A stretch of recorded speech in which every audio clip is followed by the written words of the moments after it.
Hi guys, welcome back to our channel TechUp. Today in this video I'm going to show you how to chat with AI in Veed IO. To do so, follow some simple steps with me. First of all, open your Veed application or go to Veed IO website from your browser. Once you have logged into your account, this type of interface will appear in your screen. From the top right corner you can see your profile icon. Click to it. Then you can see support option. Click on support. Then this type of interface will pop up in your screen.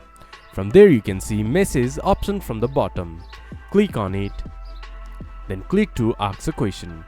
From here you can chat with AI in Veed. This much for today's video. If you guys find our video helpful, please leave a like and comment. And do not forget to subscribe our channel and hit the bell icon. I'll see you guys again in our next video.